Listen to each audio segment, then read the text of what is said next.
Queering the Economy by Stephanie Grohmann, from the book Queering Anarchism by C.B. Deric, J. Rogue, Deric Shannon, and Abbey Volcano.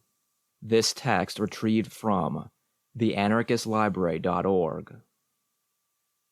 Queer theory and practice challenge some of the basic assumptions around gender and sexuality that form the basis of modern society.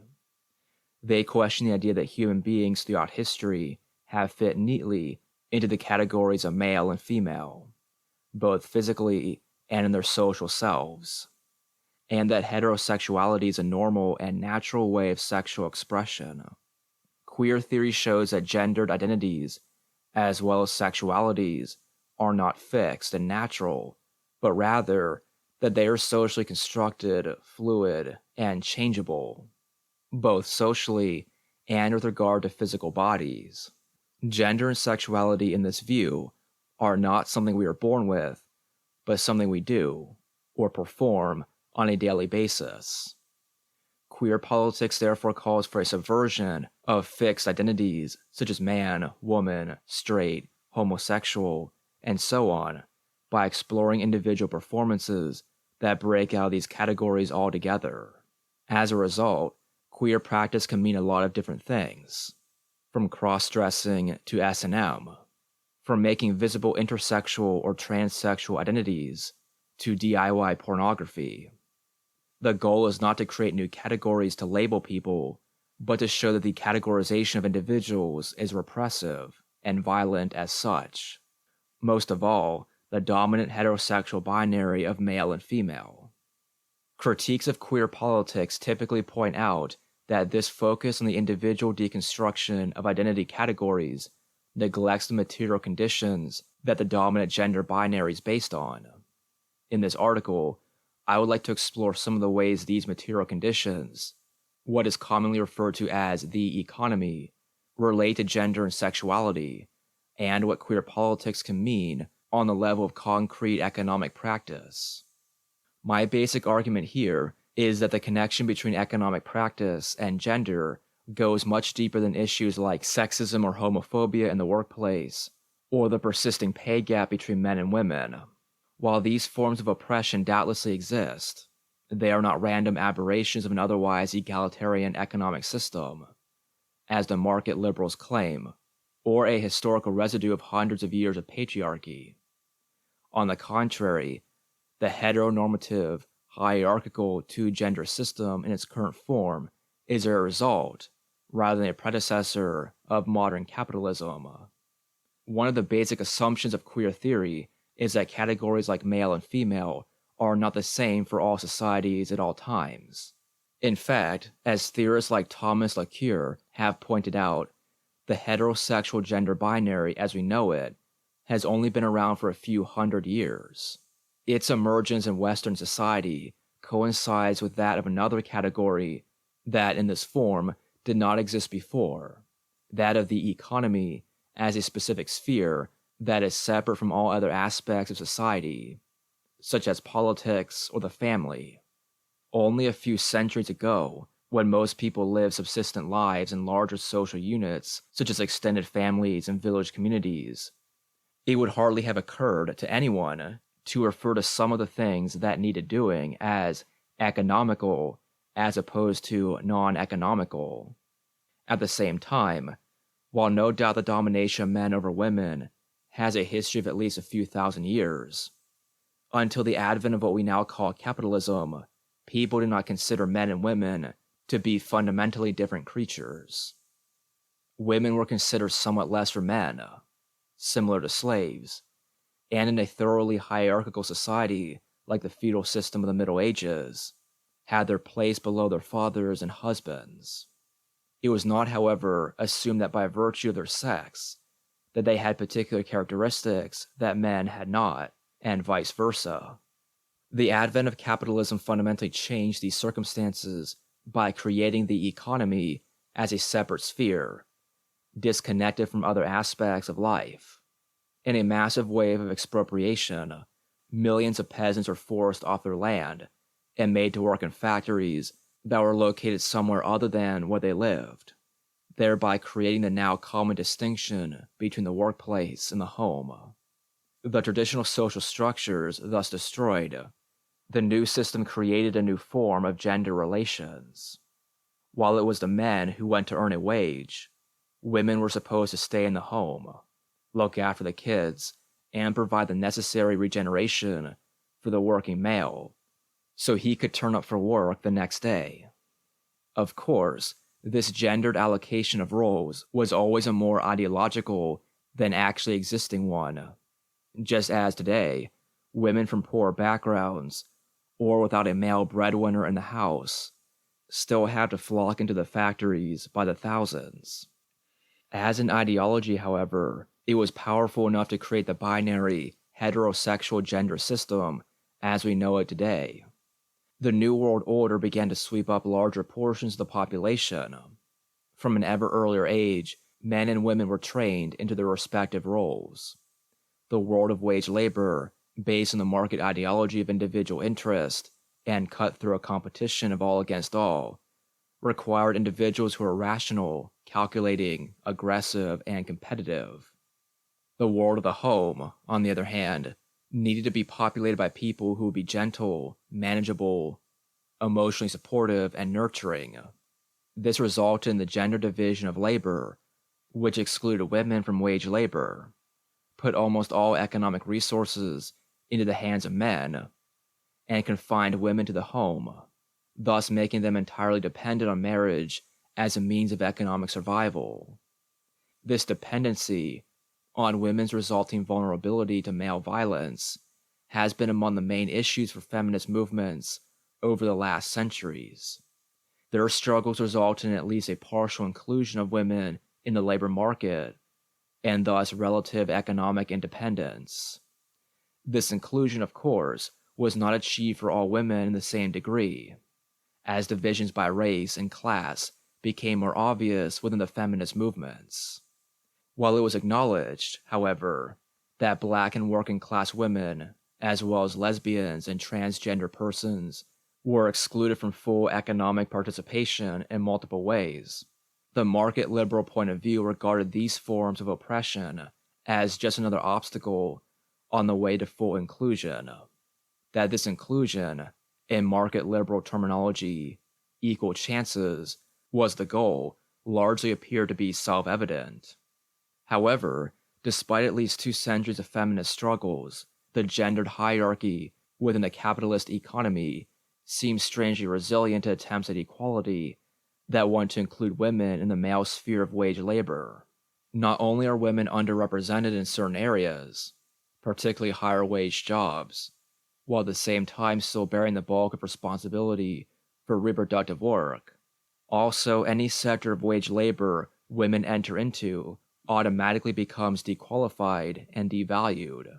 It is my point here that the reason for this is not so much sexist resistance to women's emancipation and independence, although that surely plays a major role, but the very nature of capitalism itself. Let us take a closer look at what we mean by capitalism.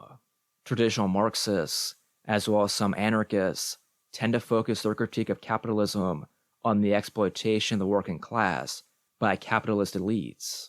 This form of oppression is regarded as the main contradiction within capitalism, while all others, sexism or racism for example, are side contradictions that will eventually resolve themselves if the workers' struggle is successful in ending capitalist exploitation. This point of view has, unsurprisingly, been met with harsh criticisms from people who regarded the forms of oppression they had to deal with by no means a side contradiction to the problems of white working-class men. But apart from nonchalantly declaring sexism, racism, and homophobia secondary problems, the class struggle perspective posed yet another problem, since it focuses on struggles and contradictions within capitalism, and takes a particular side in these. It fails to address the fundamental principles of the system that pitches different groups against each other in the first place. These fundamental principles are the very core categories that make the capitalist economy tick. Marx therefore started his analysis of capitalism and capital not with class struggle, but with the unassuming categories of commodities, labor, and value. According to Marx, capitalism functions like a great social machine. The worker's energy, labor power, is put in at one end and infused into the products of their labor, figuratively of course, but in a sense that also marks a social reality. In order for two things to be exchangeable at a certain rate, they must have something in common.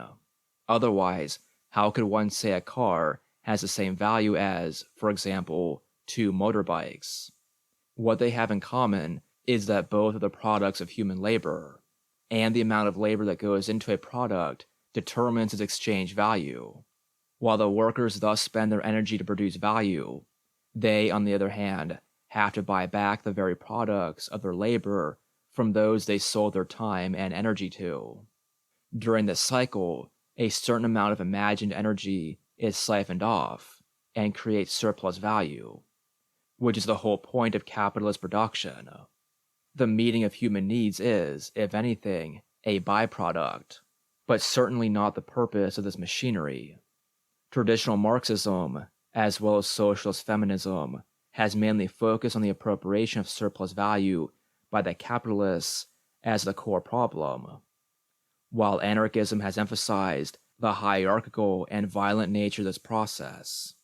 Much less attention has been paid to the process of turning human energy into an object as such, what Marx calls commodity fetishism. Fetishism in this context means the belief that material objects in some way carry certain amounts of energy that constitute their value.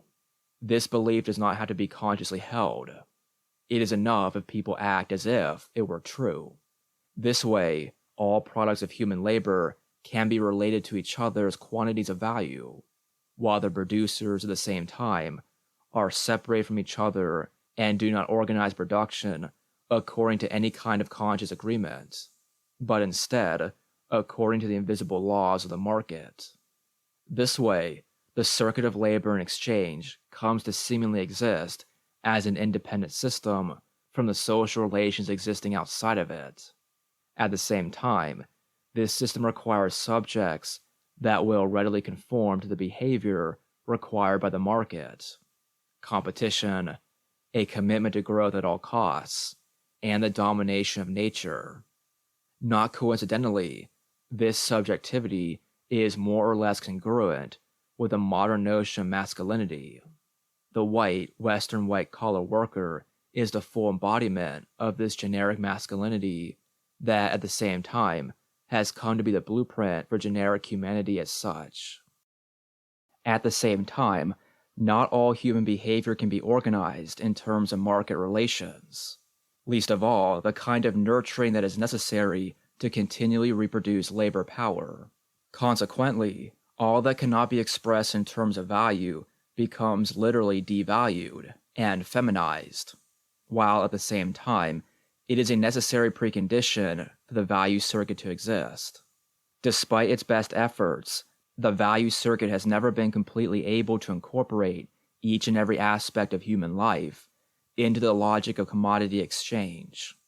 On the contrary, it is always dependent on the existence of underlying structures that are not part of this logic. The world of wage labor and commodity exchange depends upon the existence of the world of personal relationships that makes it even possible, no matter whether individual men and women take part in one or both of these worlds. The result is precisely the split between work and leisure, production and reproduction, the economy and life, and ultimately male and female realms and persons that shapes modern life and anchors a gender binary in almost every aspect of society. The split even runs through individuals themselves, with men socialized into displaying masculine traits and women feminine traits, at the expense of developing abilities ascribed to the opposite sex. A focus on the individual conditions of men and women within capitalist society obscures this much deeper conceptual split. As a result, feminist critiques of the gender division of labor have largely taken one of two approaches. Some feminists saw the exclusion of women from the male sphere of wage labor and commodity exchange as the core problem, and developed various strategies to enable women to equally participate in it. Others, of a more separatist denomination, condemned capitalism as an inherently male project, and called for a feminization of the economy by focusing on economic practices that were supposedly oppositional to it.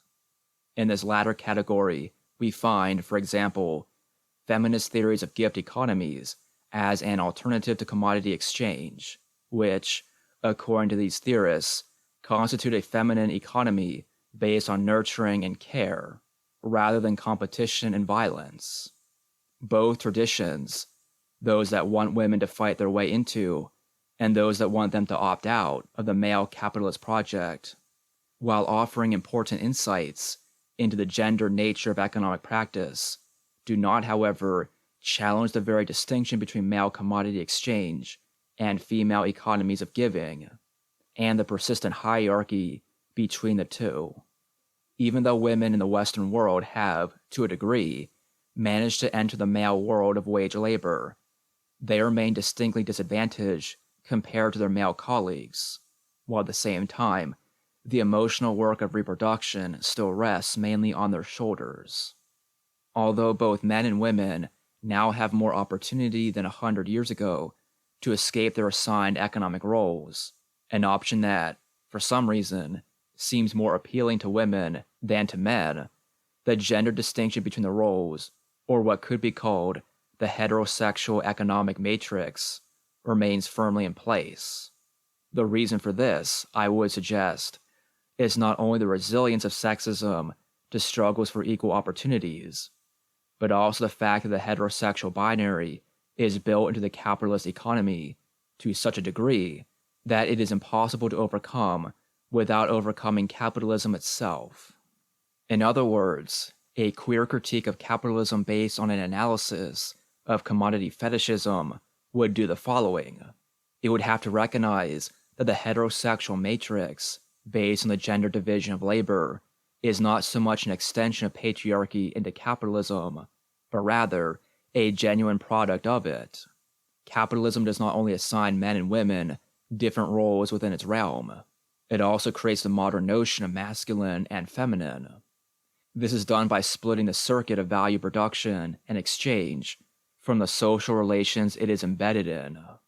Deconstructing gender from this perspective means a lot more than the individual subversion of traditional gender roles. It means the collective deconstruction of the heterosexual split that separates the male commodity economy from its female support system. The task at hand, then, is not to play one of these realms against the other, as do feminisms that want to either include women in the male sphere or emphasize the moral superiority of the female. It is to critique and actively subvert the binary as such. Not least in the light of the current and ongoing economic crisis, there are quite a number of attempts at doing precisely that, even if they do not always come from an explicitly queer or feminist background. One example, which I personally am particularly interested in, are the free shops that are popping up in an astonishing number of quite different locations. A free shop is a place, mostly DIY or volunteer run, where people can deposit things they no longer need, but that may still be useful for others. These things can then be taken by anyone who needs them, without this person having to give anything themselves. This principle has the potential to subvert the heterosexual economic matrix in a number of ways. It obviously challenges the logic of commodity exchange in its most basic assumption. The basic assumption is that one has to have something in order to be able to get something. This is effectively addressed by a model that deliberately disconnects individual economic input and output and gets rid of the accounting in between. It takes the element of competition out of the equation, having to sell something ahead of others to be able to buy things one needs. This creates a system that does not exclude anyone on the basis of their ability to participate in market exchange. On the other hand, however, this practice ideally avoids the pitfalls of just falling into the other extreme, building social relationships that resemble the split-off feminine sphere underlying the market economy. While the feminine support system rests on the existence of personal relationships and the kind of care and nurturing typical for these, free shops provide a model of political economy that, extrapolated onto a much larger scale, does not necessarily require the participants to even know or ever meet each other. It therefore potentially provides also for those who do not have a system of personal relations to supplement market participation. In other words, an economy based on this model is neither part of the male nor part of the female realm. Although it necessarily overlaps with them, it is not fully based on either. The existing overlaps, as for example, the current dependence of the free shops on the surplus of the commodity economy, or the classification of activist work as volunteering, are a consequence of building a new system within the old. It is not yet possible to completely detach any transformative practice entirely from the social conditions it is embedded in. As communities of practice grow, however, it may become increasingly possible to think outside the existing boxes and create new concepts and models to speak about social and economic relations. Free shops, as a practical example of an economic practice that is not fully based in either half of the heterosexual economic binary, and thereby challenges its very existence, are embedded in a wide array of practices that can be labeled free economies, and experiment with alternatives to commodity exchange and labor. They are places where undoing gender becomes synonymous with undoing capitalism. In this, they are one very useful example of what politics at the intersection of queer and anarchism could look like, one that hopefully will be followed by many more.